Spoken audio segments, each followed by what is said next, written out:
What is up, Moody? What's up? What's up? Yeah, got up late as hell today. Yeah, Sorry for the late on both of us. for the late Fix this mic real quick. start. Yeah, to this episode. We had annoying, household animal issues. That's what it was.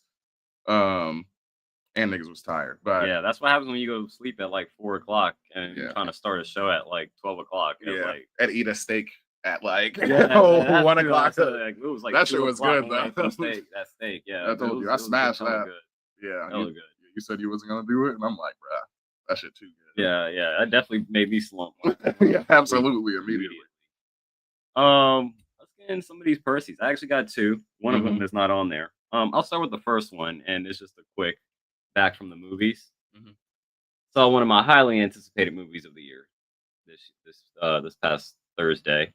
The new Paul Thomas Anderson movie. Leonardo DiCaprio, Tiana Taylor, Regina Hall, Mhm. Sean Penn, One Battle After Another. I think it might have just knocked Sinners off the top spot Yeah, for movie of the year. Yeah. PTA don't miss. And this was a great movie. 15 minutes in, 20 minutes in, I was like already like, can we just keep this going? Like I really didn't want the movie to end. Like that, it was that great of a movie. Yeah. And I think I gave it a 4.5 on my letterbox because again, first watch is very hard for me to ever give a movie 5 stars. I need another watch to kind of reconfirm it. Same thing with Sinners. I think Sinners I have at 4.5, but I've only seen Sinners one time. But yeah, It's on Max. You ain't watch it on that? I've been waiting to watch it on Max again, but okay. I haven't. Yeah. Oh, yeah, I've rewatched it already. Yeah. Right now, like I think Sinners, it's very close. Mhm. And I think just off of recency bias, I might put one better up than another, but I guess I gotta watch them both again for a second time.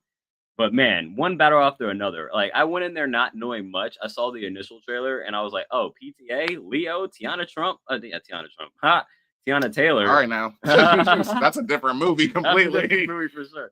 Tiana Taylor, pregnant as hell, shooting off a machine gun. I'm like, I have no idea what this movie's about. Yeah. And I went in blank about what the premise of the movie was about. Came away loving it. One of my favorite movies of the year. Benicio del Toro. Yeah. Great. Dion Waiters Mhm. in the film, just scene stealer for like, he has like a whole like, he's in the movie for like 30 minutes, but every time he's on the screen, he is amazing. I mean, that makes sense. It's Benicio. I mean, Yeah. come on now. It's like having, I don't know, Gary Payton on the bench or something. Like, he's still a Hall of Famer. You know what I mean? Like, and then Leo, man, Leo Scene is like stealer. my favorite actor of our generation. that's Like, my, my birthday twin. Important to note, as much as you bring up birthday twins or birthday brothers and sisters. Or no, you've been saying the Zodiac shit. So I'm like, man, that's actual birthday twin. 11/11. Aquarius sisters and my brothers and stuff like that. That's the one. Yeah, Leo, ever since I seen Titanic, I know he Leo had stuff been that before nigga. that, but like Titanic was obviously the one that like made him like household name. Leo don't miss, bro. Like he don't miss. He's such a great actor, and like the way he like gets into these characters is it's really well done. And then shout out to Chase Infinity. She plays Leo's daughter in the movie, and this is like her first movie. Like I don't know much about her, but she was great as well in that film. So highly recommend it. Definitely go watch it in the theaters. Like watch it as best as you can. Like and watch it as soon as possible because that is up there. It will be nominated for Best Picture of the Year. I don't know, there's a little bit more eclectic stuff that's like, that always gets, nominated. I know I haven't listened to the big picture list, but I've seen like their power ranking so far for what they think. And I think they have it at 3, Sinners maybe at 4, and 2 movies that I haven't even heard of, like even mentioned throughout the year. Some art house stuff that's always there. Stuff that's like at 1 or 2, but I wouldn't be surprised if this actually won it. Like this was a great movie, one I didn't want to end. So we're a little long-winded on it, but yeah, that's how great this movie was. And next week I got The Smashing Machine, The Rock, and apparently that's been great reviews. I watched the HBO documentary that came out in 2002 about the character Mark Kerr. That was well done as well. And judging from watching that documentary and seeing the trailer for The Smashing Machine, it seems like it's going to be a reimagining, or not reimagining, but basically a retelling of that documentary, except in a movie format. So, been great last week. I'm excited for this coming week, and yeah, that's back to the movies. I got one more, but I'll let you go before I get to mine.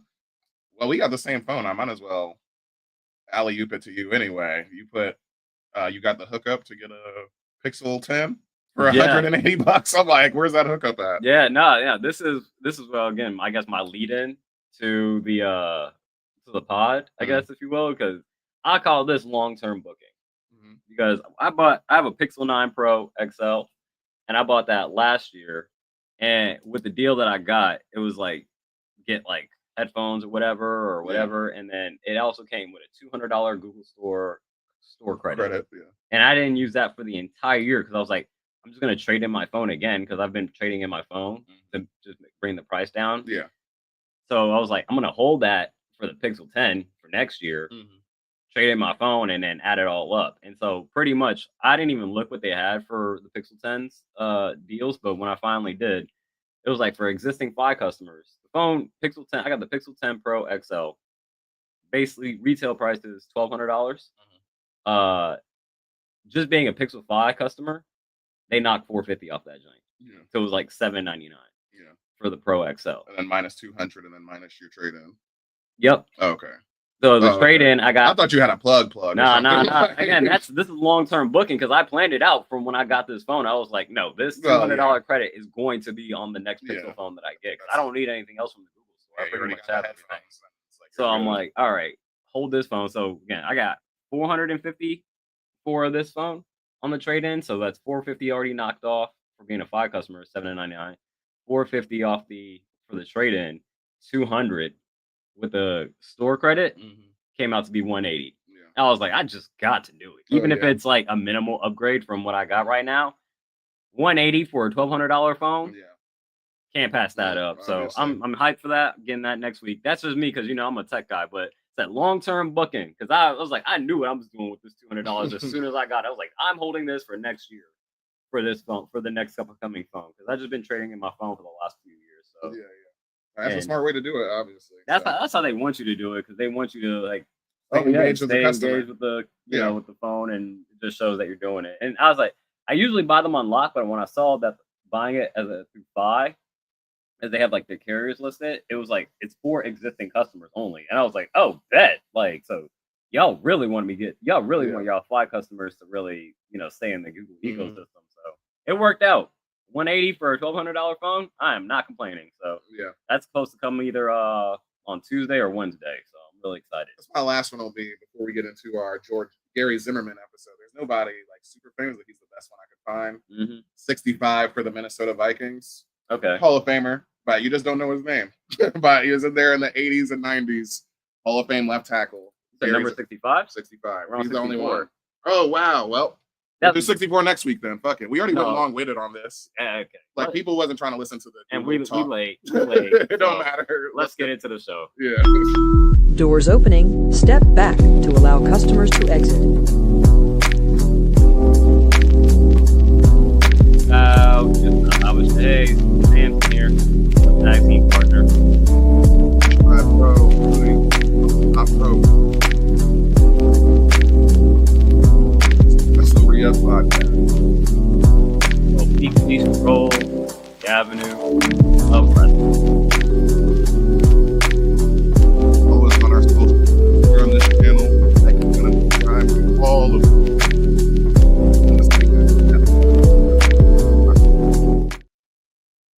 What up, everybody? Episode 64. Yep, I misread. Of the Wrestling Re-Up podcast. We got an eventful week of wrestling to recap.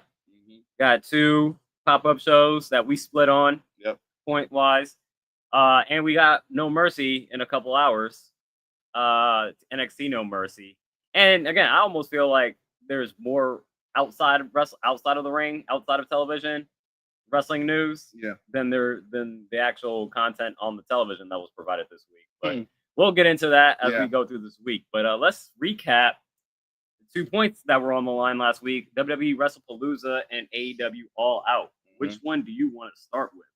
We can go with Wrestlepalooza.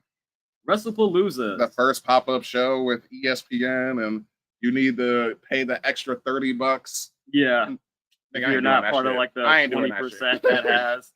Has the cable subscribers that are allowed to get it for free. Yeah.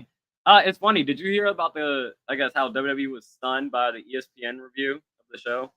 Oh yeah, because they got a C+ from their guy. Yeah, and they were kind of caught off guard that they gave the show a C+, and he was like, "Bruh, like I'm a wrestling fan. I gotta be objective in being a journalist, and I respect that. Like, don't just sugarcoat it. Like, we could tell what was a good show and not a good show. So it's like you can't lie to the audience and be like, oh no, this was an A+ show. It's like, okay, is that the type of content we're gonna get on ESPN from WWE? Then we don't need to come here for information, but." Let's get into the show. This was the second pay-per-view of the day. Yeah. I'll just give him that context, but yeah.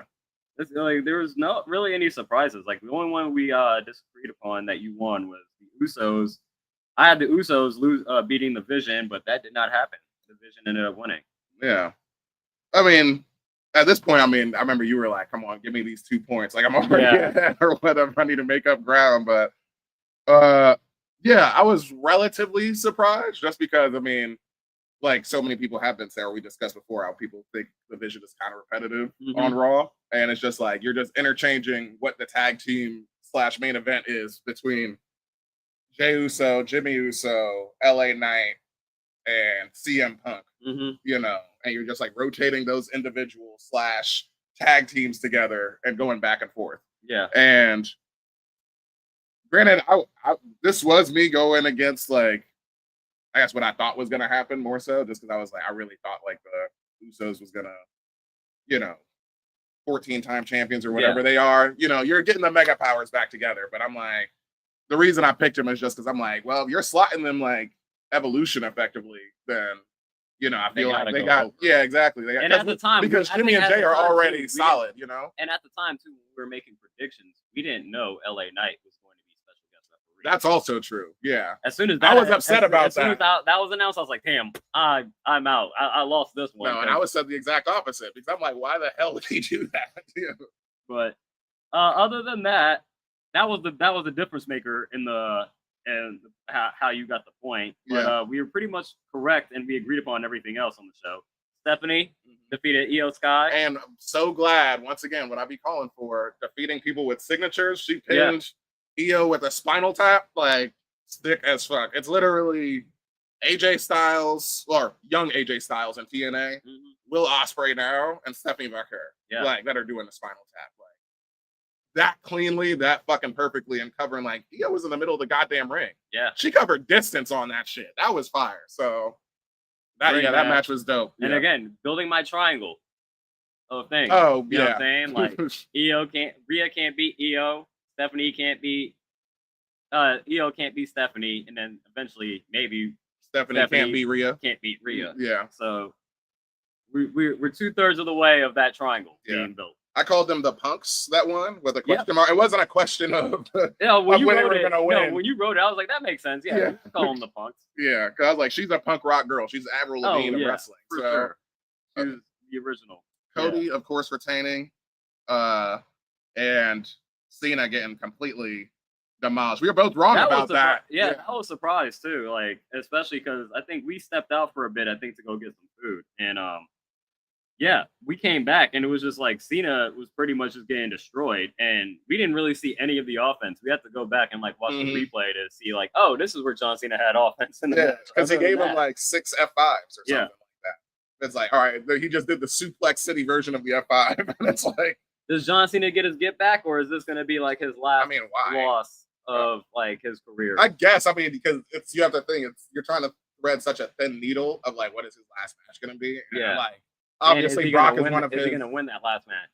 I would say, yeah. Okay. You destroy him so he can like be like the symbol of like standing your ground and like hustle and all that type of thing. Sending it like the kids were crying. You know what I'm saying? So it's like, you want to make kids cry again? Like, that's what I'm saying. So like, John Cena I was saying, I would think it's with Brock Lesnar being his last loss in his career, or does it Brock Lesnar versus John Cena at Saturday Night's main event at his last match? And he wins. He gets that lick Yeah, back.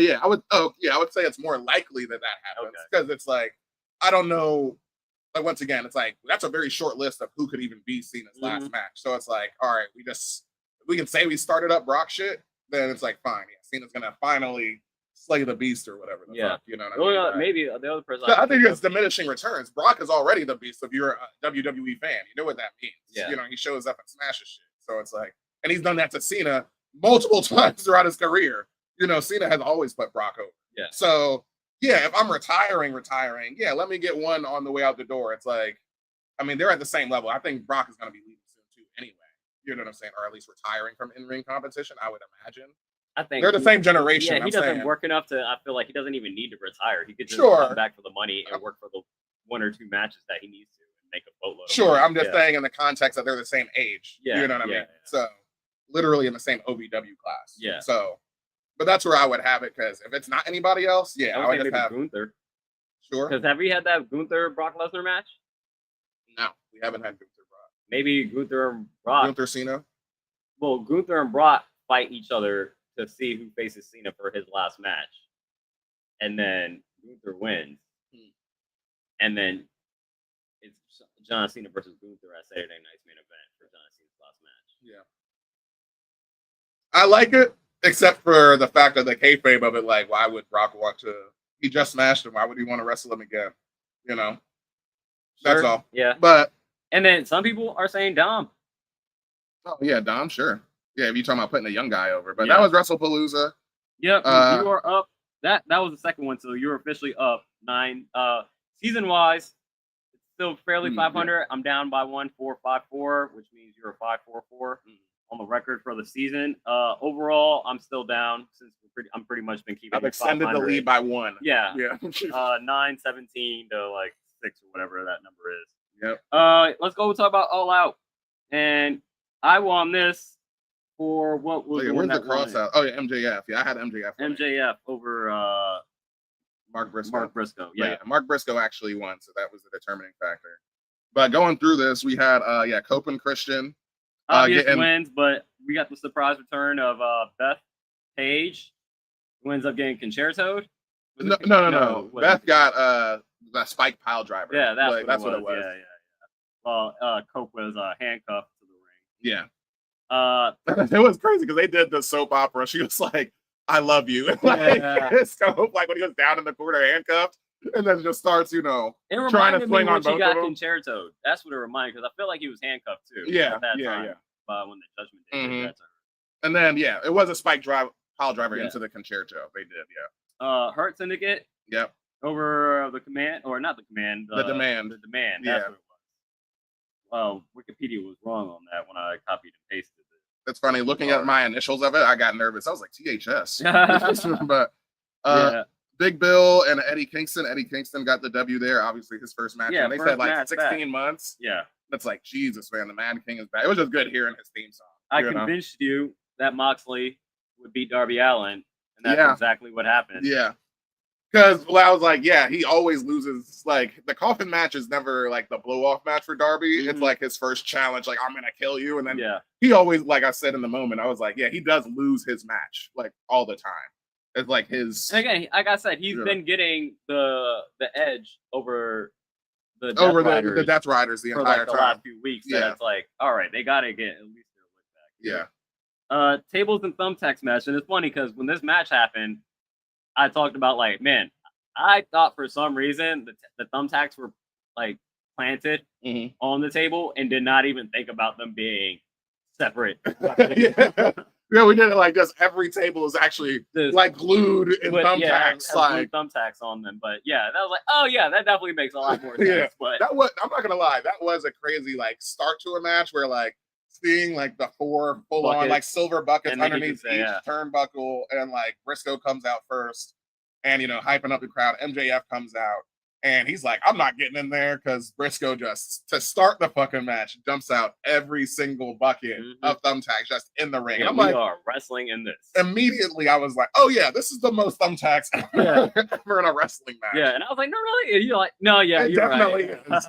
It definitely is." Like that was crazy. But I got that win. Yeah, that was the deciding factor of Briscoe. Yeah, and like I said, now that's great because now that it definitely more than legitimizes Mark Briscoe as being an AEW champion contender. Like you guys know he's a main eventer. Yeah, beating MJF the guy with the contract. Exactly. We'll skip over the women's championship because that's the biggest one. So we'll talk about the ones that we tied him on first.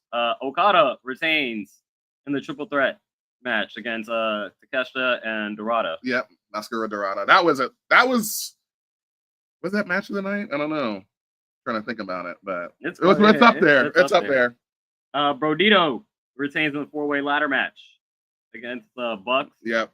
It was too soon in DCF. Yeah, too soon. But the Bucks were like, because I remember asking you, what was your power ranking of this? And we said in this exact order. Yeah, that's how I would have it too. So, and then retained. Kyle Fletcher lost to Hangman again too soon. Yeah, exactly. Just too soon. Great match. You know you're gonna get great matches. Yeah, but yeah. I was like, this is like, I shouldn't even say low key, but this is a dream match as far as like the way both of these guys have been positioned, and like looking back at like once again their last year, like just since they have become these full-on characters that both of them are. Like I said, you have not seen a bad match from either one of them. There's been 5 stars on both sides. I can see their grudge match happening. Obviously, Kyle Fletcher will get one, another win, his win against Hangman at some point. Yeah, I can see a grudge match happening at All In. Yeah, that'd be dope next year. Yeah.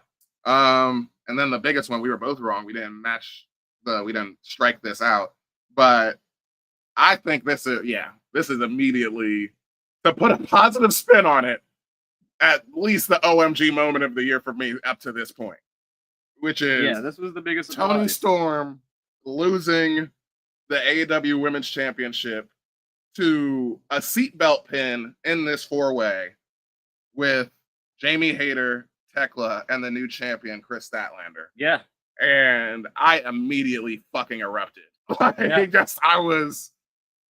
But you said this is probably Reggie of the year? Yeah. Just because, once again, in the character of Toni, like the mountain that Toni is, that we have built her to be. Knocked off 9 championship belt Mercedes. Bro, knocked off when we talking about Ring of Honor Women's Champion, Athena. Bro, once I again, feel like not much build to even get to this. That's why it was kind of surprising. It was like, this is like a month. In a 4-way? It was like a month build to get to lose this. And she got pinned. She got pinned. Yeah. You didn't even protect her. So I'm not mad at it as much as you. I'm just more just like kind of surprised at it. Like, you know what I'm saying? Like, I'm mad at you said Toni needs a break, but the question was always like, who's there? If it's not Athena or Mercedes, who's the one? And we did say Chris Statlander. She would be the top of that, because she's a day oneer. She's been there from the jump. So it's like, once again, this is not about stat at all. But Toni Storm is my favorite women's character. And I'm just like, you got 2, I ain't gonna flame us up right now. I ain't gonna get people tweeting about us right now. But you had 2 perfectly fine Black women who were contenders. I would say head and shoulders, that not in ring, have your arguments, whatever. But as far as stardom, it's not a question. Like, between both of them are head and shoulders over Chris Statlander, where Toni knows, shit, Athena's been carrying Ring of Honor for literally 3 years. She's on her Roman run. She's done changed the fucking ROH women's title for it to have her on it at this point. And then we got, the free agent signing of the Millennium or whatever, after coming off of New Japan and being 9 belts Monet. And I'm like, that was my pick originally. I was just like, hey, just give us that image. She can lose it, whatever. But yeah, more than surprising. I'll just leave it at that. Surprising. This is not about stat. Like, you're going to be a fighting champion and all this stuff. We'll see how the storyline plays out too. I think there's a bit of I think this is less than, because I think she's a good wrestler. And it's not even doubting her wrestling ability. It's just, I think, again, with the short build, and now she's the champion, and Toni's probably going to be off of TV for a little while. It doesn't feel like I'm curious to see what kind of storylines, how does she kind of carry the women's division, and what kind of storylines she gets into, kind of rivalries. Who are some of the new contenders that are going to come after? I think at least it gives a good refresh of the women's division, and now there's other contenders that might be a little bit, could be brought up there. Because again, at a certain point with Roman or Cody, it's only a very small handful of people can genuinely challenge for this title. Now you've opened up the gauntlet of challengers that you could be like, okay, I can see Tekla winning it. That is the very clear, or someone. That's the very clear mechanics of it, where putting it on stat as her being like, I guess you could argue, head of the new school, even though she's been here the whole time. Yeah. It's like, yo, Tony, like I said, she's the GOAT of the women's division right now. Like, straight up, ain't none of them beating her one-on-one. So that's a way to spin it. But yeah, great job, Stat. How do you feel like if Tony, like Chris Statlander eventually just loses the title back to Tony in like 3 months? Would you feel like it'd be worth it? Like, no. Yeah, I would say you're, like you said, it must be you are reshuffling the women's division completely. Yeah. You must be. I don't know how long Tony's going to be gone, because that's immediately what my thought is like her, similar to Moxley. They refuse to take breaks. Like, her last break was when she lost to Mariah May. And that was like, again, like 2 months. Yeah, exactly. And she just came back as a rocker. It wasn't even that long, but yeah. So that was the biggest surprise of the weekend, obviously. Oh my God. That had us both jaw dropper, aghast when it happened. Yeah, aghast. Exactly. For sure. That's a way to put it.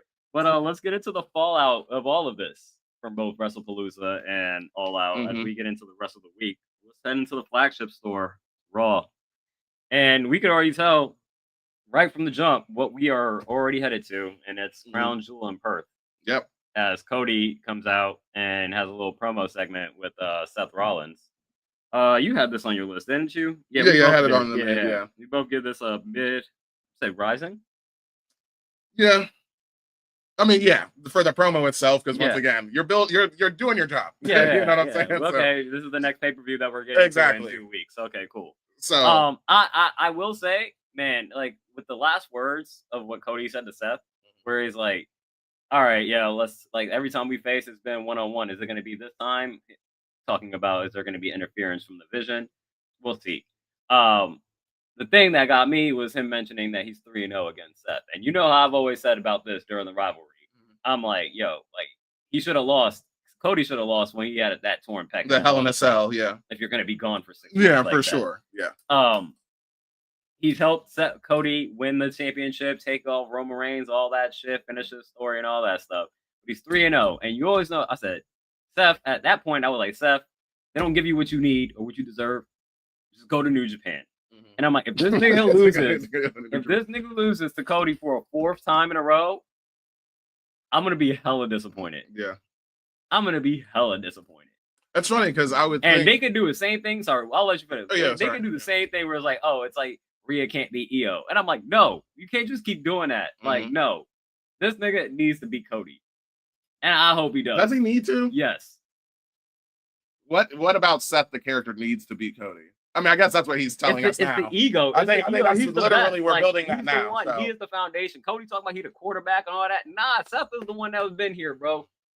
Seth is the one that's been carrying this company's back, bro. That's why Seth is like, I need to beat you. Yeah, good reasoning. But they're going to get into more of the details for sure. Yeah, like, that's why it's early. But right now, I'm keeping it mid because I'm like, I don't want to get my hopes up that Seth actually gets his win against Cody. I mean, considering he's also a heel, too, I'm like, that does tilt the vision in your favor. But I'm like, once again, Diamond Superman or main character energy, you know, is what Cody has right now. So if anybody could overcome it, it would be him. He hasn't been Tsunami before, has he, Cody? I think, see, this is a good call already. Now I'm just thinking about the booking. I'm like, has he felt a tsunami? Like now I'm thinking, I'm like, yeah, he could win, but he's going to feel that. We're talking about there's a handful of people that can challenge Cody. Yeah, Seth is one of them. Yeah. Seth is one of them. And I would love to see two belt Seth. Yeah, undisputed Seth, of course. So that's where I leave it mid-rising because I don't want to get my I mean, Seth has already been undisputed, too. Like, shit, earlier on. You know, when he was part of the Authority and shit. I'm talking about with these new belts. Yeah, I know. Other things that we agreed upon. There's a lot we agreed upon. No primos, but a lot of mids here. Yeah. Rhea over Asuka. Kabuki Wars turning on Io. Yeah. This was big shit. I mean, the match was great between the two of them.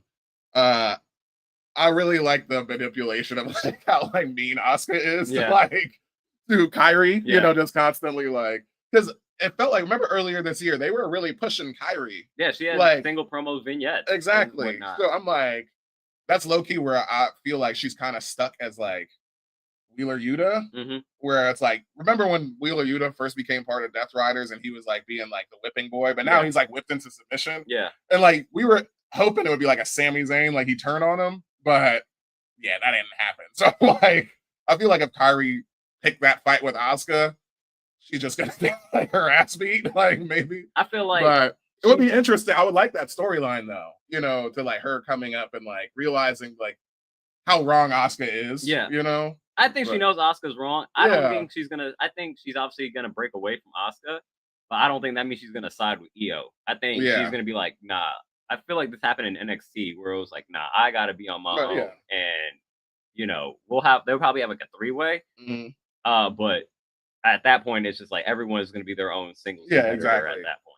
Yeah, at that point, Damage Control is like done. Yeah, or it should be. Yeah, have Kyrie win that too, because both of them are the champions or former champions. Yeah, have Kyrie come out. There you go. We did some booking for you, WWE. But yeah, also, man, that's one of the. Because I didn't write it down. I was trying to think of it once again. Just I can only think of the Smurfette champion. Like, Lord have mercy. Like that missed. That's a 10 out of 10 missed that Asuka gave Rhea at the end of the match after she lost. Because at the end of that, like her whole upper body was blue. Yeah. I was like, Jesus! Like, I don't think I've ever seen one like cover. I mean, I guess Rhea was also like, you know, probably rubbing it in like randomly, but I'm like, yo, that is like legitimately like full on covered. Like, so yeah, that was a A++ poison mist from Asuka. Stephanie back here, new champ. Yeah. She gave like just a basically non-character promo. I think she is like a wear on your heart, on your sleeve, kind of like Cody. I think she is like that, like where her real life is her character. Yeah. You know? But it was a great promo, you know, just being thankful and having this opportunity and whatnot. I don't know, like how, like, did she have any English before she started wrestling on like American television? Because like when she cut on Monday, I was like, that's not bad for someone that like is actively learning how to speak English. And I'm like, she's definitely like you know, really good as far as like how quickly she was able to pick it up. I don't know where her starting base was, but you know, wherever she started to where she's at right now, I'm like, that's pretty impressive, especially to do it on TV. Going from, she moved from Chile. I know she went to Mexico to be part of CMLL because she was CMLL Women's Champion, and going also to New Japan, or you know, the women or Stardom. I forget whichever, you know, women's in Japan she was over there for. Because the first time I ever saw her was when she came to AEW, and she was carrying 3 belts at that point in time. Yeah, and she dropped the CMLL belt to Mercedes at that point in time. So, and I was like, holy shit! Like right then, I was like, holy shit! But she didn't speak a lick. Yeah, like I don't think she didn't even have a promo at that point in time. That was like a Wrestle Dynasty or like one of those crossover. You know, I forget which pay-per-view that is when they do that, but like it was the CMLL and New Japan one that they did, and that's when they had the title versus title, you know, TBS versus CMLL. Yeah. So I would say no, she probably didn't speak any English, at least until like probably New Japan, I would imagine, you know, getting to rub shoulders with like, you know, English speaking, you know, other wrestlers, and then NXT.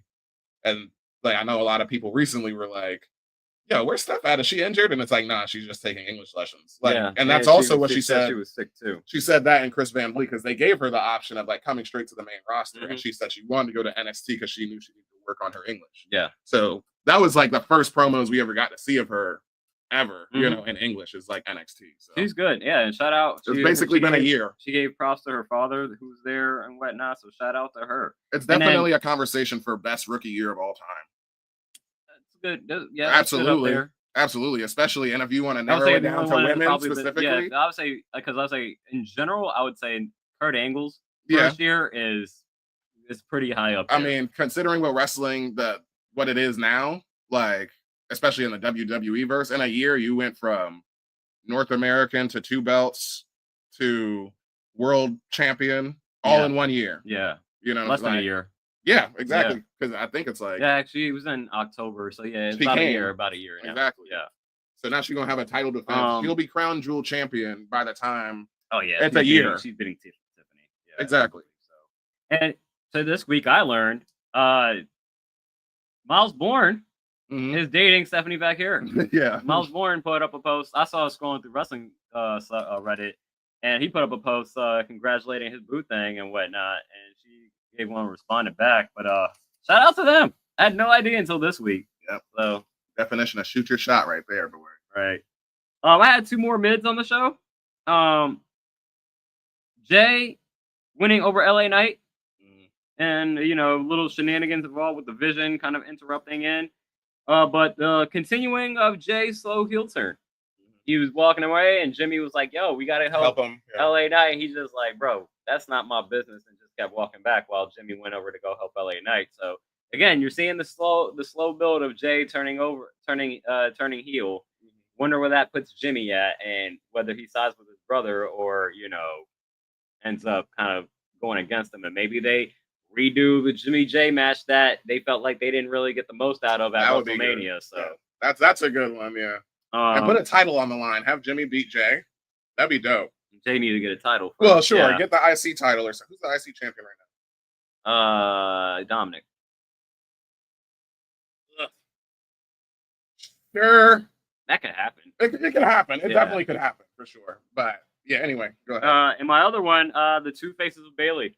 This was a Lyra match, right? No, this was Bayley versus Roxanne, I believe. Oh yeah, and that's right. Lyra came down to help her. She was in her. No, Bayley before the match. She was like totally didn't even remember last week of her cussing Lyra out, and she was like playing it all like, "I'm cool, blah blah this that. I want you to be in my corner, this that and the third," like being like plug her Bayley. And then at some point in the match, near the end of the match, like her personality just slipped, and then she ended up getting the win. Lyra tries to come into the ring, give her a hug, and then she was like, "Just get off me!" Yeah, pushed her. Yeah, and then was just talking mad shit. It was just like snap. So the two faces of Bayley, I'm really digging it. And this is like Bayley's first win since she's like returned too. So I feel like Bayley's been killing it so far. I'm really intrigued by like where this character arc is going right now, and if it does lead her back to the world title. Yeah, because I think this two faces of Bayley version of it would be with the world championship would be a really interesting kind of championship reign with her. Yeah, I think this is I would like to understand. As I said, I agree with the word intrigued. I would have this at shake just because I think it's a shaky gimmick to start off with. Like the fact that we have to I get the fact that we're saying that she's fighting in her own head, like behind doors and stuff like that. I think I need something more tangible, than just no disrespect to the Pam of it, but better acting, of that's what I'm saying. It's hard to just go with it. The way I equate the character is Willem Dafoe as the Green Goblin and Spider-Man No Way Home, where he's kind of like the Dr. Jekyll, Dr. Hyde or whatever. Yeah, Dr. Jekyll, Mr. Hyde. Mr. Hyde, whatnot, where it's like when he's talking to the Green Goblin as Norman Osborn, like Norman is like scared and vulnerable. Yeah. Like he's a genuine, like, I'm trying to be a good person. I don't know what's happening to me. But this fucking Green Goblin and keeps taking over me and makes me do all these terrible things that I don't want to do.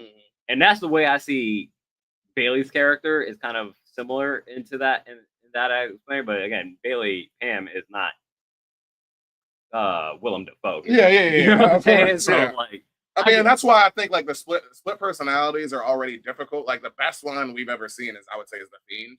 Like the fact that he's able to obviously Wyndham's mind was fucking on another stratosphere as far as like character development and stuff like that, Yeah. But knowing the nuances of Bray has this place in his head, you know what I'm saying? And he actually is a nice guy versus where you push him too hard and then this thing comes out, But yeah, I'm like I said, intrigued is the right word. Yeah. I just want it gets better. I fingers crossed that it gets better for me. I got faith in it. That's why I got it in mid. I did have one shake as well. Dom serving up JD to Rusev and for the Judgment Day. You know what I'm saying? And not even knowing that Dom already made the match with Adam Pearce. That he was like, "Oh yeah, you got a match with Rusev right now." And he was, he made JD tap out. Rusev made JD tap out, but Dom didn't even have the opportunity to break up. But he didn't do anything, and Finn Balor was highly tight about it. So you're seeing the crumbles of the Judgment Day. Are they crumbling though? I mean, it's funny. Are we getting to it now? I wonder I wonder if it's like who is going to be kicked out. Yeah. Is it going to be Dom basically taking over the Judgment Day, or Finn getting kicked out of the Judgment Day? Because Finn looks like he's making moves to control the Judgment Day, but like I don't know, like the way Roxanne like is helping, like because Roxanne kind of goaded JD into like into that match. It's like just don't do it for Dom, do it for the Judgment Day, Yeah, and whatnot. And so I'm curious to see how that beef plays out between like who takes control of the Judgment Day, especially when Liv comes back, and like where does Liv side on this? You know what I'm saying? Like, is she gonna be with her man, or she's been seeing everything that's been happening with Dom and Roxanne, and just gonna be like, nah, yeah, you ain't on the up and up. So, shake, but I'm kind of to the same point where you were talking about with Bailey. Like, we'll see how it goes. We've always been teased with the Judgment Day breaking up, but again, Judgment Day's been around for 5 years now. Like, are they ever gonna stop? Yeah. Who knows? Like Judgment Day, I feel like it's been longer around than the Bloodline. Yeah, Which is crazy. Anything else from the flagship? Nah, I'm good. Let's move over. Oh, we got some current event. Before we get into the bodega. Yep. Randy Savage biopic is in the works with Kenan Thompson, of all people. I did not expect that. SNL. Yeah, all that. Yep. Set to produce the film. The script was written by Randy's brother, Lenny Poffo, who's also a wrestler as well. Yeah, they got one coming out, and so I was just like, what really coming out was the fact that Kenan Thompson, he's a big Macho Man fan. Like he said, there was a quote in here saying, "Beyond excited for this one. Macho Man is hands down one of the greatest of all time, and can't wait to bring his story to the screen." Thompson said in a statement to Deadline. Ryan added, I guess that's one of the other producers on the movie. Macho Man Savage was the greatest showman of all time and OG bad boy of entertainment. His outfits were electric, as his personality. He's so much more than an artist. He's an icon. Lanny and Eric did a great job capturing this story and the crazy 80s wrestling era that turned wrestling figures into lifelong pop culture icons. So excited for that, especially with in the hands of Kenan Thompson. It's like it says, no release date on it, but it's in the works. So, what do you think about that? I mean, yeah, like I said,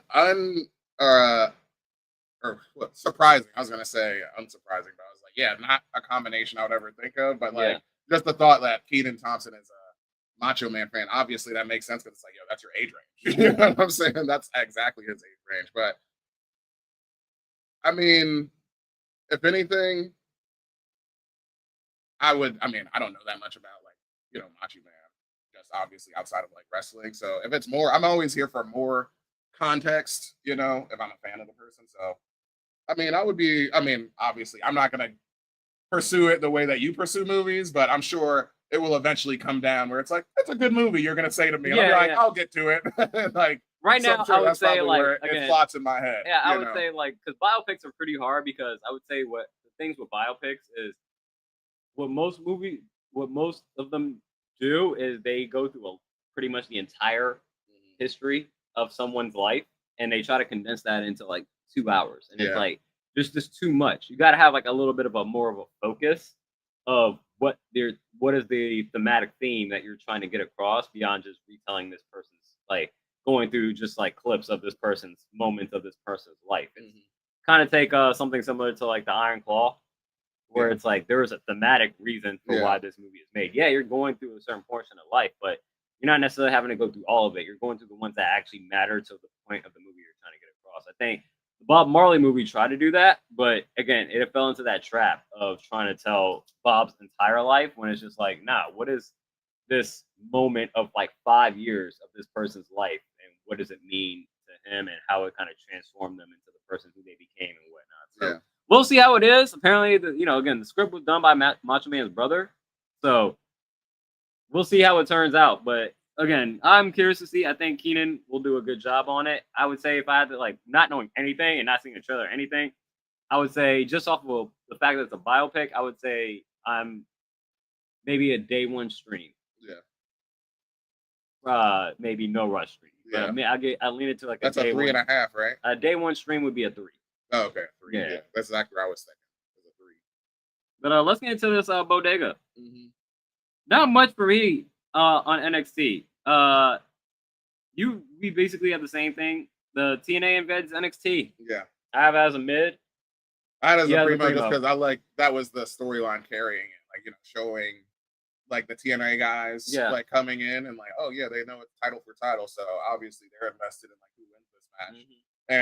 And they were tight last week during Homecoming. Like I said, they were tweeting up a storm all the TNA wrestlers of just talking about how like they feel disrespected by NXT. So it was pretty dope to see everybody there. Matt Cardona was there. That was dope. And I actually really enjoyed just during that whole chaos, Ricky Saints just calmly just walks to main character energy. To the championship belt and like looks at it, and Obafemi just like, no. Yeah, exactly. As all the chaos, and that's like when you see like the credits at the bottom, it's like them both holding the title at the time. That was really good production right there. That was fun. And like another highlight is like, I just really like the fact that of course TNA cares about like who the fuck their champion is. They haven't had their because I would agree that their champion hasn't been on the show because yes, Trick has shown up on TNA, but he's only shown up and been like, man, fuck y'all. Like, basically. So like, I really like the fact that Mike Santana was the mouthpiece, basically, and he got on commentary, and he's like, of course we want to be here. Like, we got an investment in who's our representation, and the fact that of course, that wasn't going to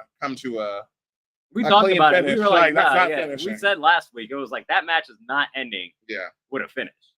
Yeah. So, fun on the least. I'm curious to see what comes out of it, and if TNA actually does put some respect on their name, that NXT's just been killing them, because we'll talk about it later in the week, but Kalani Jordan is now the new TNA Knockouts champion. Yeah. And we'll get to that news. But yeah, TNA invading NXT was pretty much the main thing on the show that we both talked about. I mean, might as well get to that now because TNA has the same level of show as NXT. They work together. But found this out when we were going out for smokes the other day was on TNA. I forget what forgive us for the pay-per-view that it was called, but Road to Victory. That's what it was. But Ash by Elegance had to relinquish the Knockouts championship just because she just said not fit for. Yeah, I looked up. There's nothing out there that's like the same, but people were talking about it that like it doesn't sound like an injury or like or pregnancy. It sounds like she might have to retire.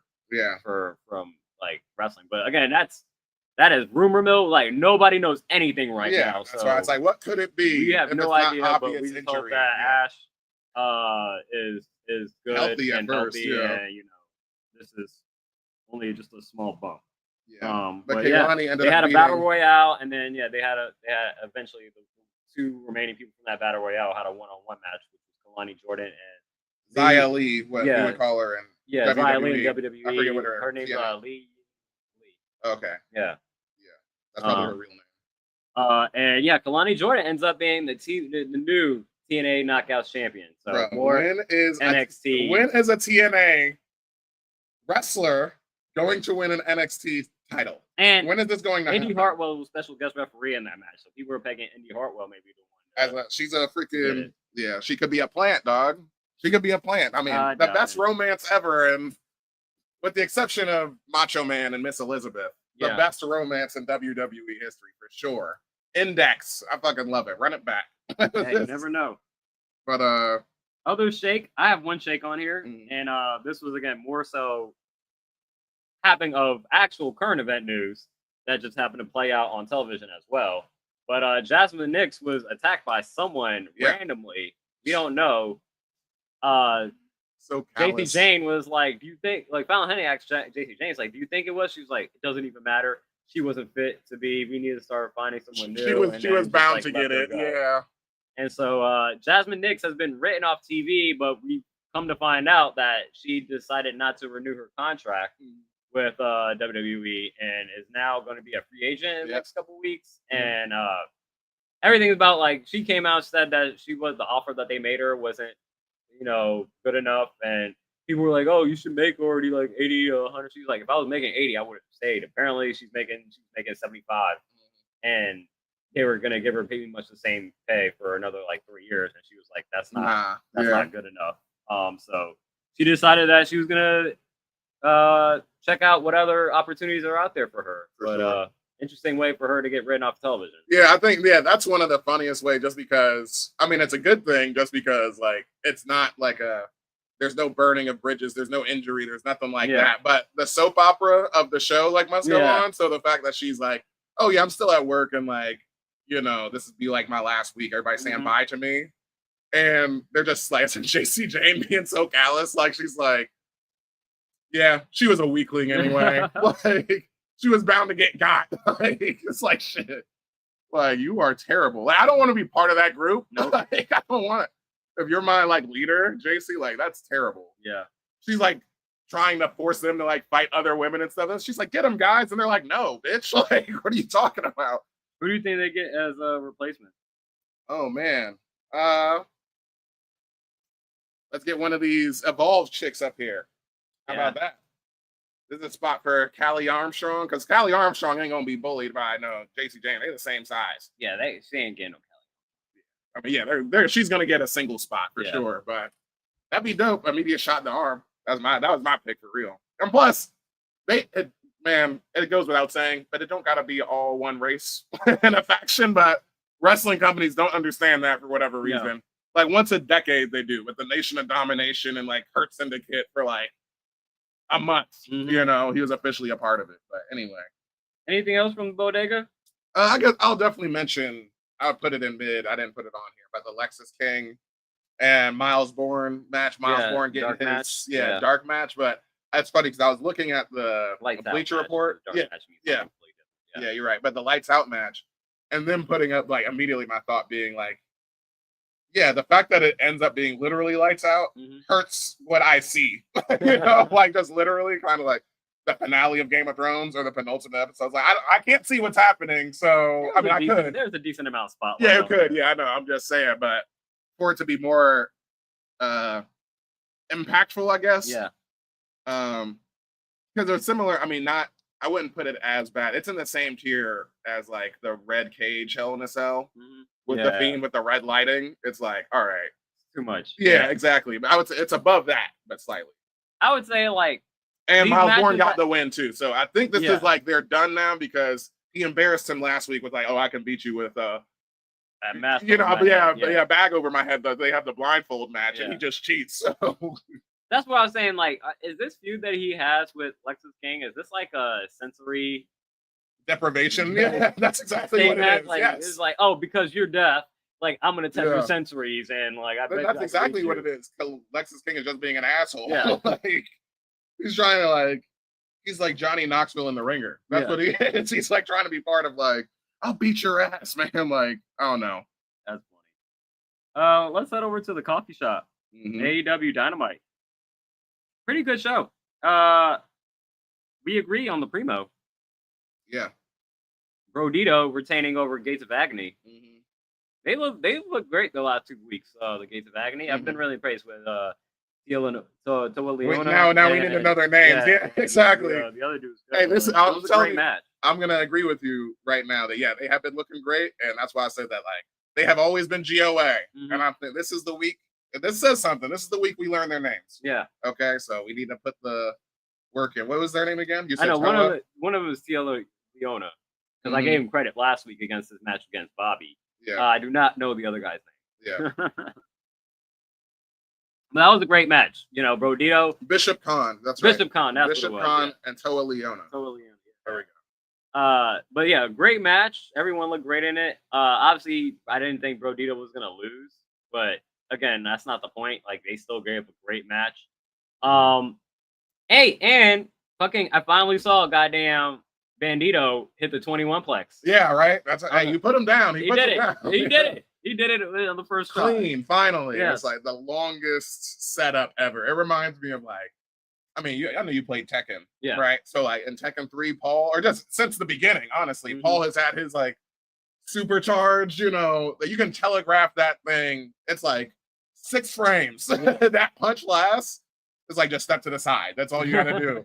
But the 21 plex, as long as it's not interfered with, it's putting you down. But that is just because I've that's one of the rare times that I've ever seen the dude just hit the move as it's supposed to be hit. Yeah, clean too. Yeah, not no delay or anything exactly. like that. It's just okay. Not I need a little extra to get over or nothing. Yeah. And Toa Leona, I'm sure it's part of his name, but like, yeah, he's of Samoan descent also. Yeah.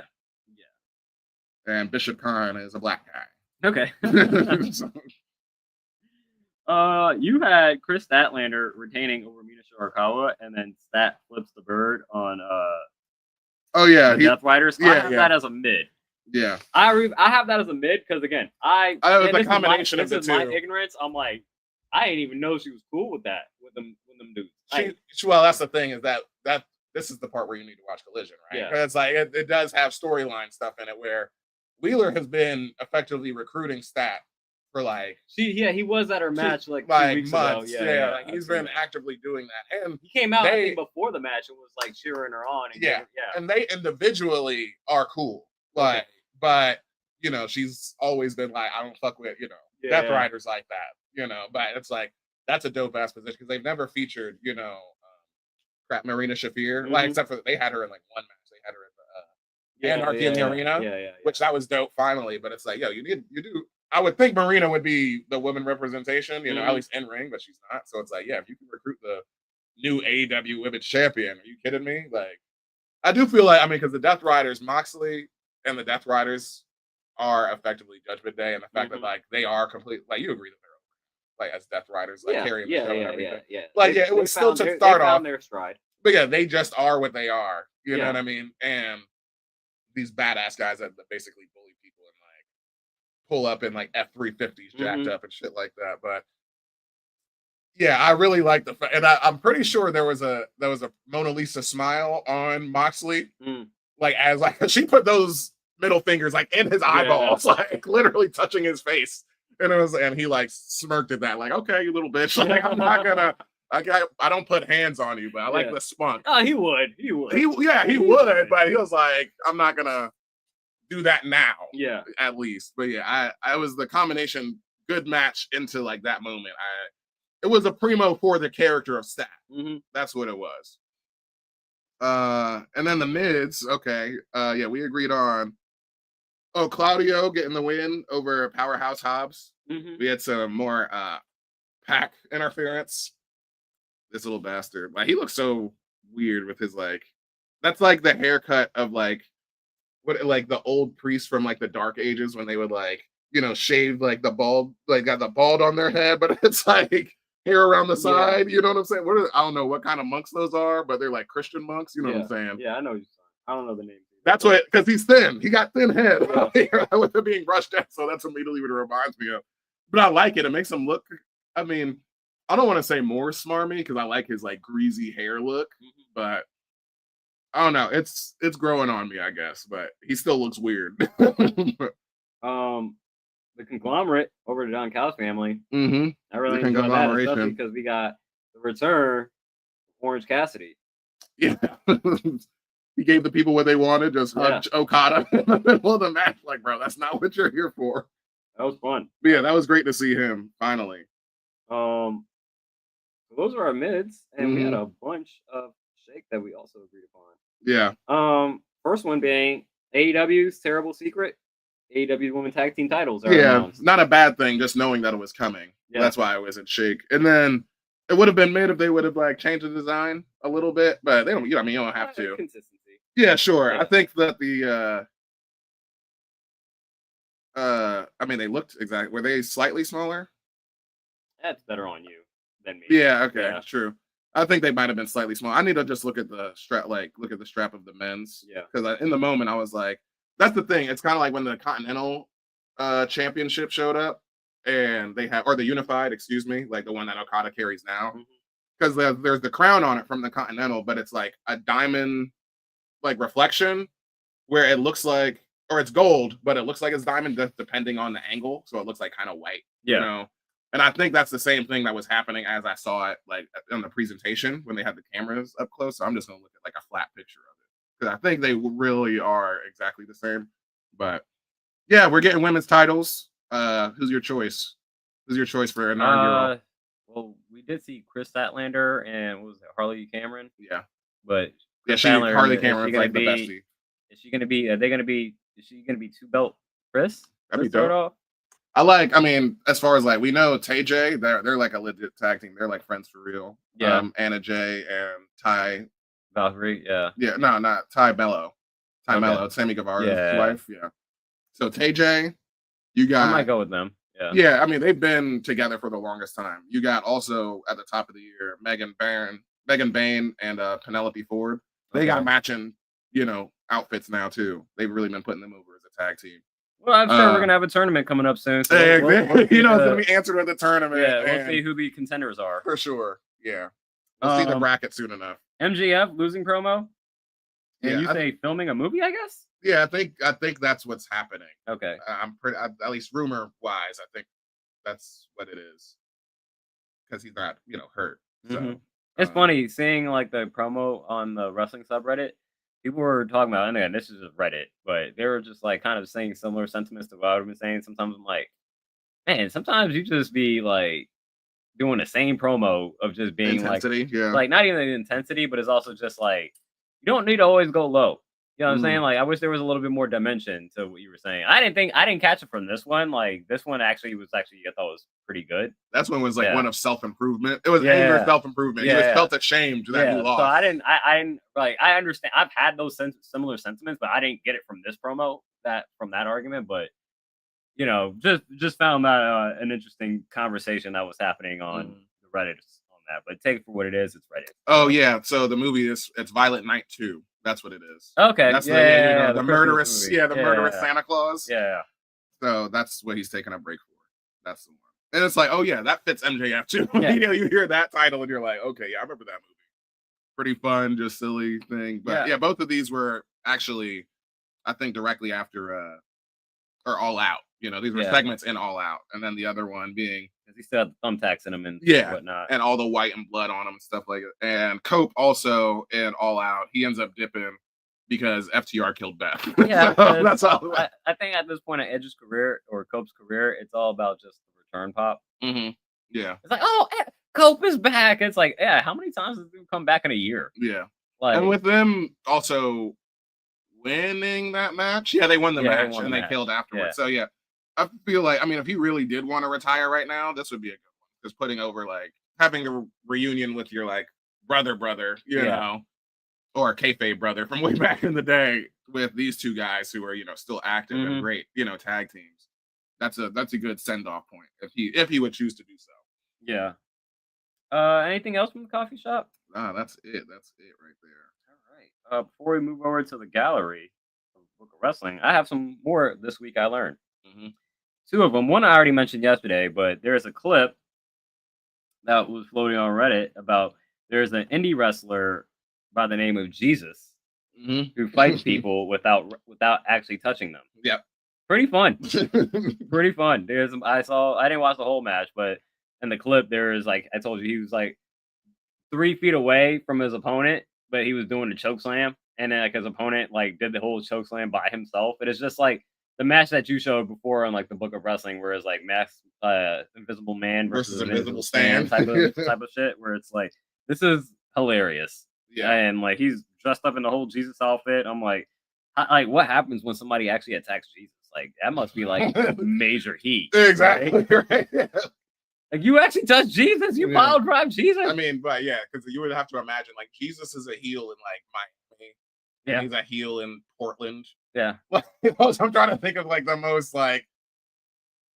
Vegas. He would be a heel in Vegas. Those are probably the only 3 I could think of. Really. Yeah, that was fun. And then the other thing I learned this week, Kevin James, the actor, and Mick Foley were high school teammates, wrestling teammates, in 1982. And you see them right in the photo album together in the high school yearbook. Crazy. Yeah. I knew that too. No, I didn't know that. That was something I found out I don't know how I did, but forever ago. Yeah, that just popped up on wrestling on Reddit too. That was old school Reddit. That's not even a wrestling Reddit. That was just old school Reddit, I think. Old school cool Reddit. So shout out to them. Mm-hmm. But let's get over into this Book of Wrestling.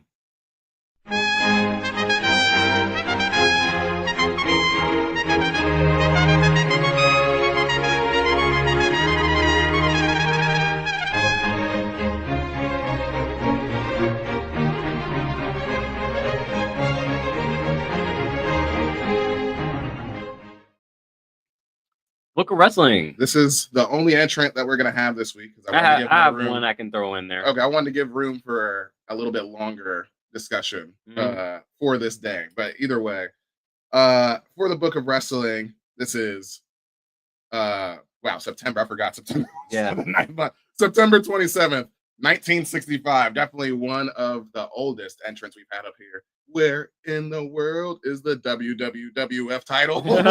Is this so? In the main event of Madison Square Garden show, Bruno Sammartino defeated and retained the WWF Championship against Tarzan Tyler. After the main event, Sammartino went to a restaurant in Manhattan and locked the WWF Championship title belt in his car. Following his meal, he discovered that the car had been broken into and the belt had been stolen. And then, fast forward 46 years, in 2011, a former wrestler by the name of Handsome Johnny Barond passed, and so his widow decided to move back home to Hawaii. When emptying the attic of that home, she came across the WWF title belt wrapped in a towel, which had seemed to be the original one when the WWF split away from the NWA. The title was later bought by Dan McMillan, who makes belts for WWE. So I guess it's back. It must be back home with the WWE at this point. Yeah, probably in their like archive. Yeah, exactly. Like, that's crazy. The fact that the real belt was stolen and missing, like the Mona Lisa, for like 46 years is pretty insane. That's crazy. And that's like, hearing that is like, yeah, that's the only thing in comparison that makes me like a famous painting being stolen or something like that. And it's like, oh shit, like imagine like the real, I mean, I'm sure it's happened. The real WWF title has been stolen before. So.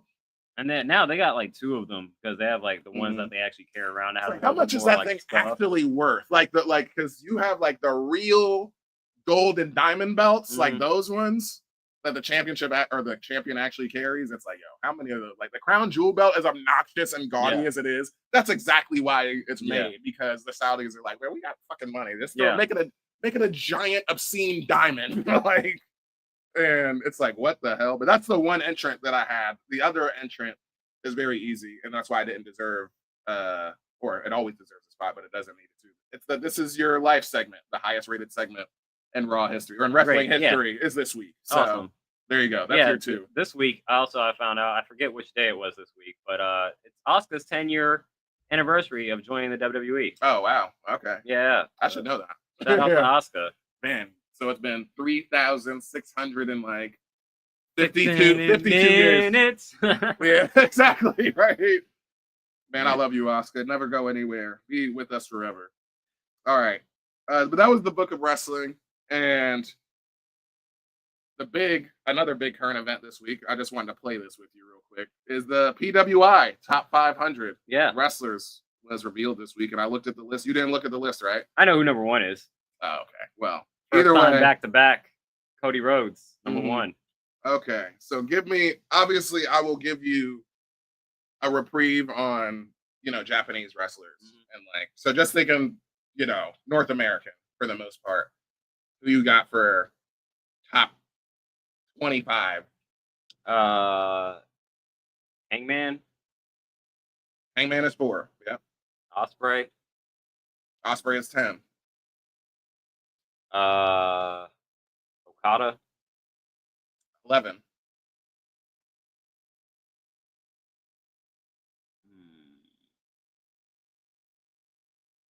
Tiffany. These are men. Okay. I mean, I will say, for whatever reason, but there is a separate list for the like. We did the same shit last year. Exactly, because Masha Slamovich is on here. Yeah, and she's at 25. She's the first woman on this list. But it's like, they don't. It's not like there's no Rhea Ripley. There's nothing. Like, that's a separate list for women. So I'm giving you a reprieve on them too. Just the guys. There's not too many. Oh, with Femi. 14. Yep. Okay. It's not that hard. Like I said, think of the biggest guys. But they haven't wrestled like that. Like, I guess, like Sammy. Sure. Not Sammy. No. No. Roman. No Roman. Yeah, that's what I said. Randy? Cena? No Randy. No Cena. Gunther. Randy is at 32 for context.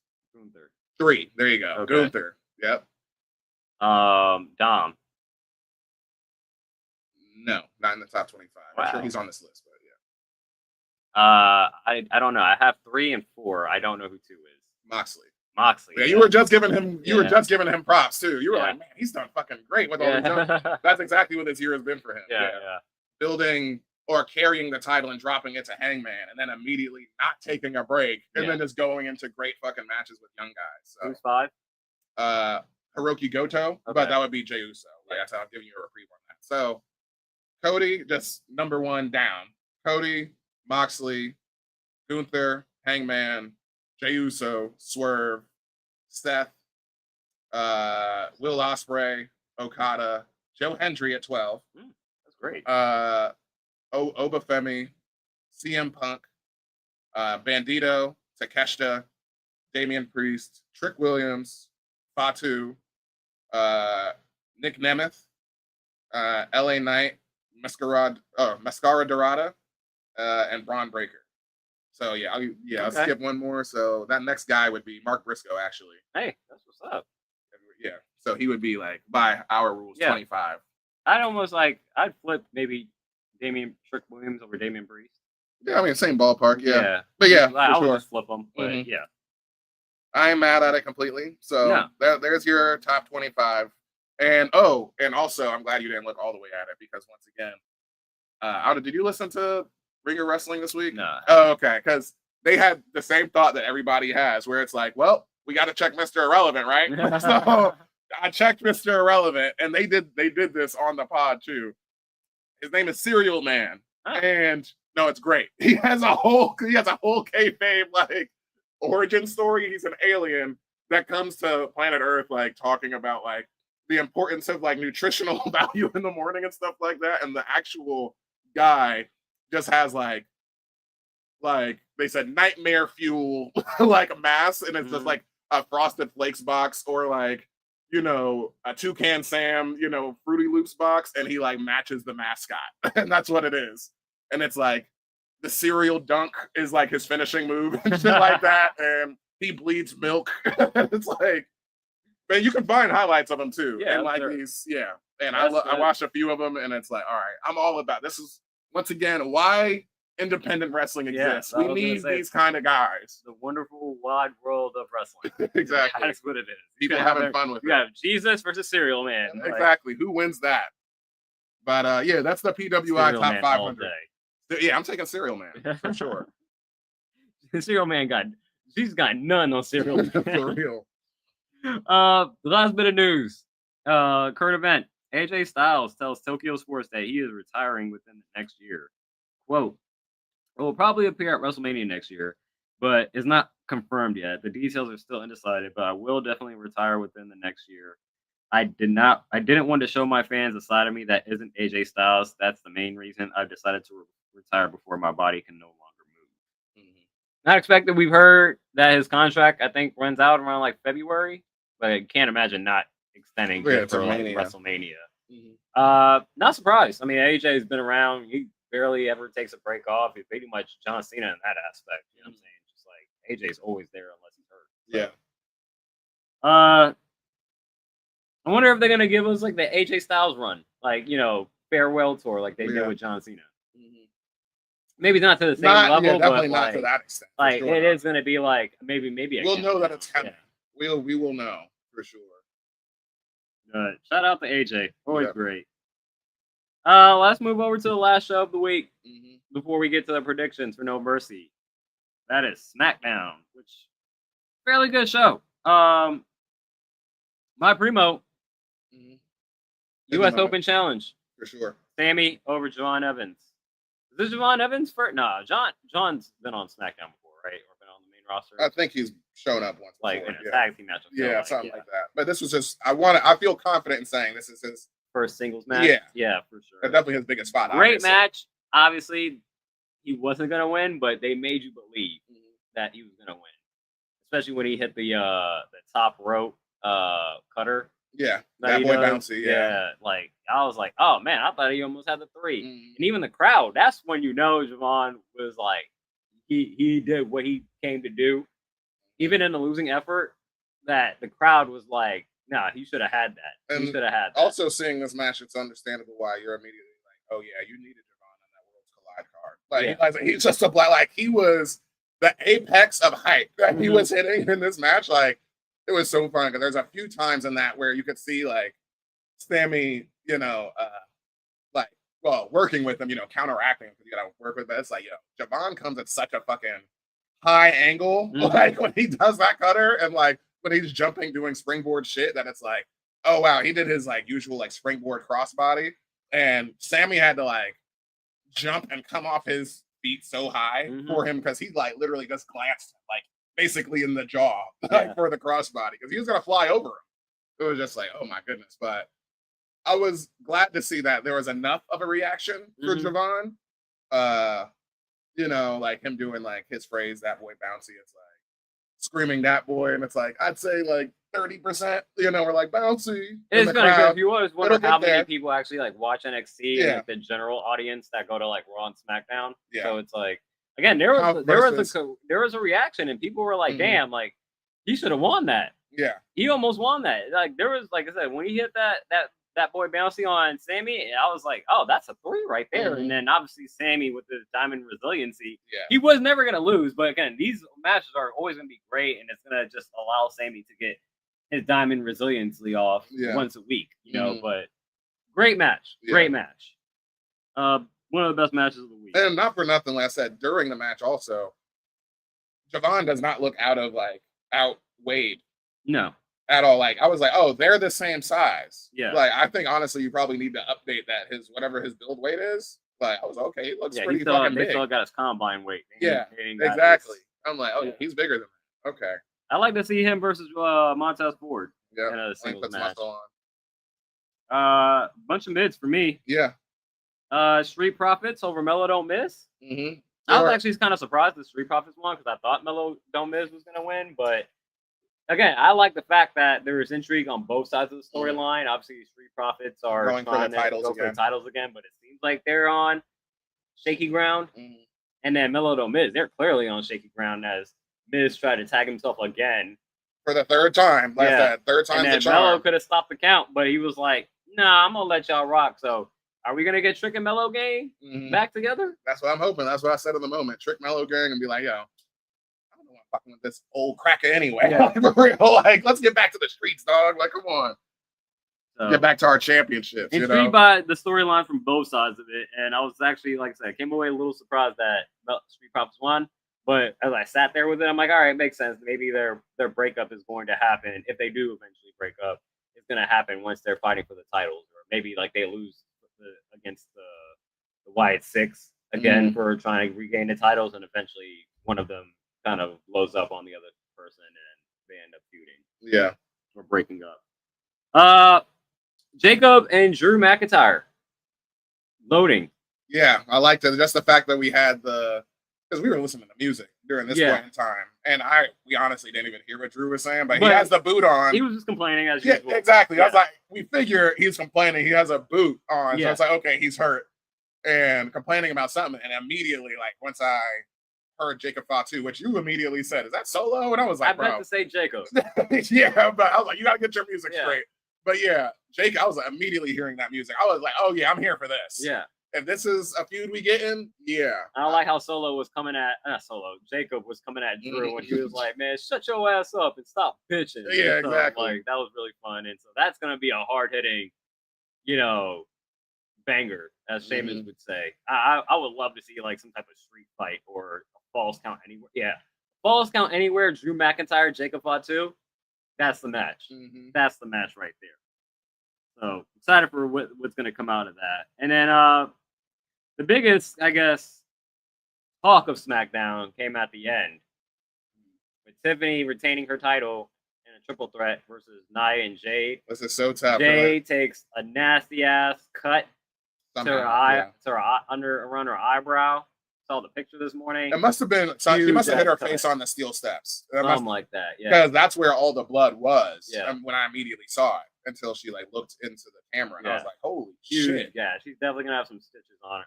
But the talk is the botched finish, which is funny. Like I told you this morning on the WWE social channels on YouTube, they put up the full match. I went to that part. They immediately cut that out. Bro, that was tough, man. Yeah. It was.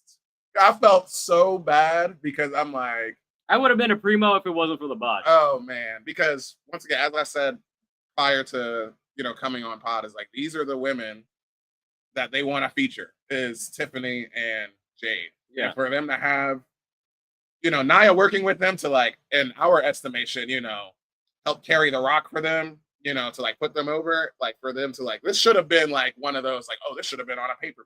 Yeah. Kind of match. Like in the same way we've seen other women title or three-way specifically title matches. This was rough. Like this year we had Io, Bianca, and Rhea. So you were lower on it even before the botch? No. Okay, No. okay. I'm saying I was all in for it. Okay. I'm saying because like the match itself, the mechanics of the match. I'm saying the whole match during you like not even counting the botch. You were like you were down on the match itself. Yes. Okay. Yes. I was like I said, I thought the match was actually pretty decent. I would have had it at primo until the botch. That's why I brought it down to mid. But it seems like you probably have it at shape. It was way too like like once again, like where I'm talking about the best matches that WWE has even put on this year. Mm-hmm. All right, that's in the conversation. Both of those matches, the one at Mania and at SummerSlam, the triple threats, or those are probably, or like I said, they're at least in the category. So to have like another echo of that, a literal, women's triple threat match, I'm like, okay, I have an expectation and I hope these women can hit that. But it's like, they are compared to those, like those are the best wrestlers. We talk about Io, Sky, Bianca, Rhea. So it's like trying to get us there. So like I believe the characters wise, like I want us to get there with them, but it's like them seeing it, I'm like, ugh, like that's what I'm saying. Yeah. Where it's like Io, Rhea, and them, they're all they looked a little bit more smooth. Yeah, they're smooth. They're seamless at the point where it's like you see the sequencing happening. Exactly. Like it was way too like you can see Nia telling Jade what to do still. And like I'm just like this. I mean, once again, I'm fucking I guess pulling teeth or like splitting hairs. That's the right phrase, splitting hairs. But I'm like, for what the excitement that I had going into the match, for it to be one of those kinds of matches, immediately got brought down. Immediately. They might run it back. I think they might run it back. That was rough. And then you get a terrible, another, like you said, botch finish where the ref don't hit we didn't even say specifically, the ref not counting the three when I don't know who to blame on that. Like I watched it back. I was like, I don't know if that was on the ref. I don't know if that's on Nia or if that was on Tiffany. I don't know who. And it's not even, like for me. It doesn't really bother me. It just sucked that it happened because shit like that happens. Yeah, you know what I'm saying? Like I'm not gonna knock them. Like I'm not gonna say like, oh, like these guys are like terrible, whatever. I'm like, yeah, everybody had a bad segment. Everybody messed up. You know what I'm saying? All it is. So it just the way it happened. It was just like, man, I can't forgive that. Yeah, I was like, literally, she should like if anything, the ref should have just finished the count. Got the hard count, exactly. Yeah. So I mean, in the worst case scenario, but I can't blame the ref because she knows that's not how the match is supposed to finish. Like worst case scenario, Tiffany is still champion. She was gonna win regardless. Exactly. So that's the thing. That's where they would. I'm pretty sure Trips would say like refs in this era are supposed to hard count. Yeah, they're supposed. They're supposed to. Yeah. But it's like, clearly the ref knew that wasn't the end. So Yeah. it's like, okay, don't pull it. So because that's like, ugh. Whatever you you were saying, that, like when maybe Tiffany got to the breaking up the pin a little bit late when Jade was pinning Nia, and then Tiffany then went for the pin when she should have just maybe. And I'm just assuming. Maybe instead of going for the pin immediately after knocking off Jade, she should have just went up and she should have just done that. She should have just went up to the I can believe that top for row sure. and did it. And so that's why Nia was like, okay, well we're here. But I don't even know. I like watching it back. I can't tell you like where the confusion came across between Tiffany, Nia, and the ref. I'm telling you, if we watch it back, it was rough, basic, not from the very beginning, but early. Like there was one of the shots, we have the overhead drone shot, like when there's a point when Tiffany and I are both down, and this is part of kayfabe. We're not supposed to see; they're supposed to be knocked out, but you see them talking to each other. And also, what made that work because like Nia is clearly calling that. I feel like, and then once again, when the botch finish, Nia looks immediately at the ref. Like, it's like, what the fuck? Like, and like, once again, when I have to look through all of that as a fan, and like, it's just stilted, like the mechanics of it was just rough. It takes away your suspension. Yeah, that's why I was like, oh man, it was bad. But everybody has a bad day. So it's simple as that. You can have a bad day at work. Anything else you want to talk about on the bodega? No, we covered it all. Bodega, boutique. Yeah, we covered it all. Let's get over to these No Mercy predictions. NXT No Mercy. 6-card matchup. Yeah. A lot of titles on the line, only 2 non-titles. 1 special match. Basically the only singles, like straight up singles match. Javon Evans versus Josh Briggs. I'm gonna go with Javon Evans. Yeah. He's been bullying him too much. And Kevin James, that's what you're about to put? I try to swipe back and go with Kevin. But yeah, I meant to write Javon. Yeah, to your same point, like Josh Briggs has been kind of getting the edge the last few weeks. Well, they've done storytelling. Sean's done hella work. And then Javon just gave you a star-setting match against Sammy that it feels like it's just Javon's time to kind of put himself back into that conversation of fighting for the NXT World Championship. Mm-hmm. Speed Championship on the line. So Ruka. I feel like this shouldn't count. I feel like this should not count on the card. Like, this is... It's on the show. I know. I get it. I absolutely... I mean, how many speed matches have you watched? I've seen a couple of them when they were on Twitter, and I've watched a few of them, I guess. Like, probably less than a handful. Like, where would you slot... All right.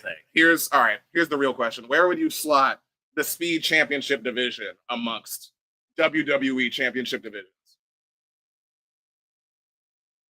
The lowest one. Exactly. Yeah, okay. I put an Evolve title above. Yeah. Well, that's where I'm like, this is so dumb. That's because again, the Speed Championship was only it just became on TV. You know what I'm saying? But again, I think one thing they would need to do, they got to bump it up from 3 minutes to 5. Mm-hmm. Yeah. I would say a 5 minute instead of 3 would probably be a little bit better. You're gonna get me in this. I want to go Laney Reed, but I feel like I'm gonna give it to Sol Ruka. I'm just doing Sol Ruka by default because I agree. Like, the most recent image that we have as far as like the speed tournament goes is Laney Reed getting her arm raised. Yeah, that was literally this week. So I understand like that thought behind it, but like, I can't. Once again, a title can make you matter, but not when it's the speed title. I mean, that's just my belief. I'll just call it that. Like, at least up to this point, like I haven't caught enough to be like, oh, I care about this division. So there's gonna have to be more. Honestly, I don't know. I'm gonna second guess myself. I'm gonna go Laney Reed just for the fact that I think like, why go through this whole tournament and not, I feel like it gives something for Laney Reed, and then that's true. It gets like to make us remember her name. Yeah. Yeah, it gives her something to do, it gives her something to own, you know what I'm saying? Mm-hmm. Like that. And then for Sol Ruka, like, she should be fighting for the NXT Women's Championship. So it gets her a little bit more focused. I don't feel as part of that. So I'll go Laney Reed. Terrible. Weaponized steel cage match. Jordan Grace, Blake Monroe. Jordan Grace has got to get it. Does she? I'm going Grace again. I picked her last time and I was wrong. Yeah. I gotta go. What was the match? Was it just no DQ, right? They had a match though. They had a match. I forget if there was a stipulation or not. Maybe Blake just cheated. Yeah, but I gotta go Jordan Grace. Yeah. The only reason that I wouldn't think so is because she was bullying Ariana Grace this week, like in their segment. Like, yeah, she challenged her to the match because like she was being sensitive, basically backstage in the locker room. I'm like, hold on a second. North American Championship match: Ethan Page versus Tavion Heights. I mean, this is the most like we've been built up to care about Tavion Heights. I still don't believe that he's. I don't believe he's. Yeah. And this week on NXT, he dressed up as El Hijo Dr. Wagner Jr. Yeah. And had the mask on, tapped him out within like 3 seconds, and then held up the title. And we saw about. The last scene of you cannot be you holding up the title. Yeah. Ethan Page, Ego. Yep, all Ego. Why did I say who? Definitely wrote Ego. This is Ego. Oh, yeah. Okay. Mine is delayed looking at you. Same version why I'm going to go JC Jane. Last night we saw was Lola Vice holding the title. Yeah. JC Jane. And we'll probably get some new introduction. Who the new member of what you call it, Fatal Influence will be. So JC Jane on that. This is terrible. Yeah, I don't have a title change up here, like you said with the Laney Reed. I mean, so Ruka is the more experienced one, but again, for sure, Laney Reed also beat and also Laney Reed beat Candice LeRae. Right. Yeah, like I said, that is the one that doesn't matter for sure. Like that does seem dumb. Like I said, to have a whole tournament like make me care about it. Obafemi, Ricky Saints. Part of me wants to pick Ricky. Yeah, no, that's not happening. I don't think that's happening. No, that's not happening. But maybe this is like the Tony Storm match where it's like you just don't expect. Like, you know what I'm saying? But like, because who at this point can take off the belt? Who's a legitimate threat? Has Ricky Saints been built up to be a legitimate threat to take out Obafemi? Not. I mean, he's already North American. That's crazy because he's already a North American champion, so he's a legit contender. Yeah. But as far as like, I think there has to be investment. You know what I'm saying? In like more so when you're gonna take down a mountain like him. You know, like he has been dominant. Like, granted, before WrestleMania changed from New Orleans, I was saying immediately just have him win it in New Orleans. And now we know it's in Vegas, but it's like I would still have Ricky win, but like not right now. Like I don't think it's been we've invested enough in him, or specifically him and Oba. I don't think we've invested specifically. Yeah, it could be a Tony Storm, Chris Statlander thing where it's like, man, like there's a lot of like that would seem pretty quick. But hey, Obafemi, we've been talking about like at some point this dude is a main event dude, and maybe he's John Cena's last match. At Saturday night. No, that would be fire. That's a great one to put over for sure. But yeah, I pick Obafemi. For clarification, like I said, we weren't at the end of it. I'm like, yeah, you're right, because it's dumb to go through a tournament and not give up the title. Yeah. So I'm just like, yeah, and also like, Sol Ruka has done her damnedest. Like I will say for sure, this is the most I've cared about the speed title because Candice LeRae had won it already, and the inaugural was wait, was it Candice? I think so. Yeah. Wait, so is it she's only the second speed champion? I thought she was third. No, I forget because a lot of that was on Twitter. Yeah, I remember. Yeah, I watched it early. Like you said, I watched like maybe 2 matches on Twitter or X, whatever it was at that point in time, and I was like, okay, this is just interesting because they're like clearly just doing the social media direct expansion to it. Was champion. Yeah, Andrade was like that champion. Makes sense for you to have like the guys who obviously aren't getting necessarily featured, but it's all the same recording. It's just you're starting that off before SmackDown or like directly after Raw. So we just add a tie to the column because I mean, granted, you switched it to Laney Reed. Well, that's why I went back to. I was like, it's stupid to have the tournament and and she's holding a more important title. Yeah, and she's the North American champion too. Yeah, and she's also in a tag team, which is more important. Like if her and Zarya are going to there's a lot of things on her plate. That's why I'm like giving it to Laney Reed and letting her go out and do 3-minute matches. Yeah, like, exactly. Okay, like at least it gets her to get to know her and like establish the belt. You know what I'm saying? Because I said I honestly don't believe I knew Laney Reed's name until it was when Fallon Henley was champion and she challenged her for the championship one time. And it was like, I don't know, 3-4 months ago. Okay.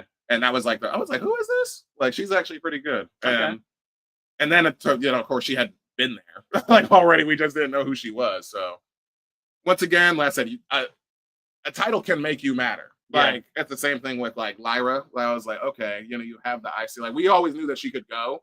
But at least as far as the main roster was concerned, she wasn't anything outside of Bleeding Heart Babyface. And it's like, I need something more to grab onto. Yeah. So for you to have a rivalry with Becky and however much character work we can squeeze out of you for there, it's like, all right, I fuck with Lyra. You know what I'm saying? So.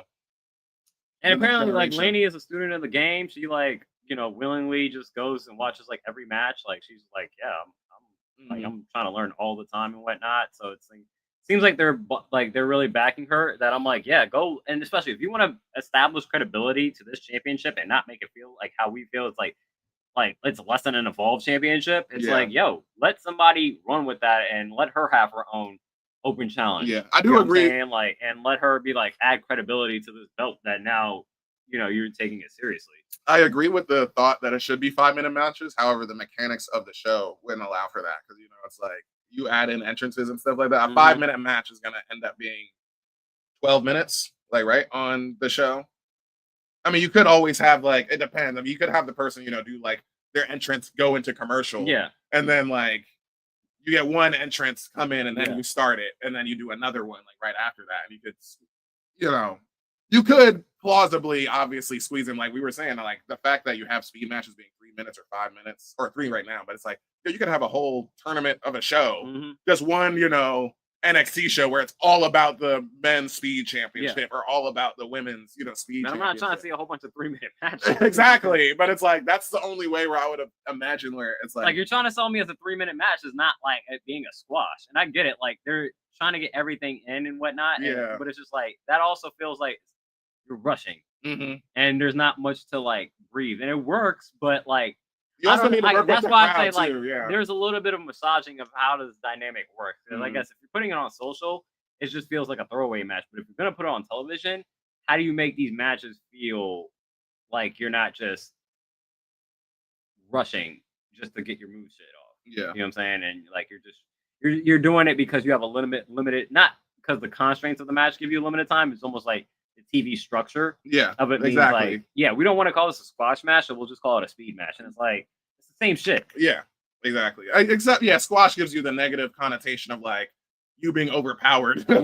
So in this one it's like I could kind of think of a speed match also in the best format. I think it would be like luchadors more so than anything because they're just fucking breakneck pace. Like if you had a speed match, like basically the greatest opening ever of SummerSlam, which is Rey Mysterio and Kurt Angle. That sequence is about 3 minutes. Yeah.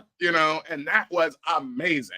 Granted, that's what the difficulty of it is because you're going to need the best wrestlers in the world to make 3 minutes look like holy shit. You know what I mean? So like Carmelo Hayes versus like Johnny Gargano. Yeah, that could be amazing for 3 minutes. Yeah. And that's why Candice LeRae makes sense in the tournament. And like she's great at that. So like you said, they're trying to thread a needle, very difficult to hit. But I say, if you're going, I respect that they to add credibility to do it because again, we haven't even heard like the men's side of it. You know what I'm saying? It's all been focused around the women's title. So like for her to possibly win this and then basically establish the credibility that like what Seth was doing with the World Heavyweight Championship when they introduced it, it's like to have that kind of not burden, but that kind of weight of expectation on you. I'd give it to Laney Reed. Yeah. So that's it for the NXT predictions. You got any champions? No, that's it for the book or for the wrestling rehab this week. Well, I got one champion I didn't write down. You didn't write it down? Okay. This is when Tony's announcing the AEW women's tag team champions. Oh yeah. I'm giving him, for a lack of better terms, the Cash Patel bug eyes look to Tony Khan. Because if you watch back when he's announcing that, he doesn't blink. He doesn't blink. That's immediately noticeable. Completely wide open. It's funny though because like bugged out. That's immediately. I don't think it was bugged out, but he definitely didn't blink. He definitely didn't blink, and it was. I thought it looked like he had he was reading like a ransom note. I thought it was the best ransom note reading I've ever seen because he seemed very. Man, Tony is so boyish, Like he has to keep that. He has to keep his beard because if he doesn't, he looks like a baby. Man, it's like because he's just sitting there with a smile on his face. Cobb, where I'm like, how old is Jeff Cobb? I was like, I don't know, like 27. You're like, that dude is 42. He's a baby face. Yeah, it's like Tony has to keep that beard. Yeah, I promise. If he shaves that, it's gonna be ridiculous. So I was like, that man that has not blinked once. He's just like eyes completely wide open. I'm just like, bro, look like Cash Patel. Bro. Yeah, that's why he was like, I know I can't be no on-screen character. I like Tony for that. Just like, oh yeah, because he used to do the big announcement way too much, where that became a meme. Major news. It's like, okay, every week we got major news. Okay, we're gonna have a tournament. Major news. All right. But what up? So how we end this takes out Moody for All right. Well, join us next week on our actual 65th episode, not the 64th. Nope. But follow us on our socials here on this channel. We would love that. Likes, comment, subscribe, do all of those things. and send us an email for contact, at the wrestling re-up at gmail.com. That's it. We'll catch everyone next week. Deuces. Appreciate y'all. Tap in.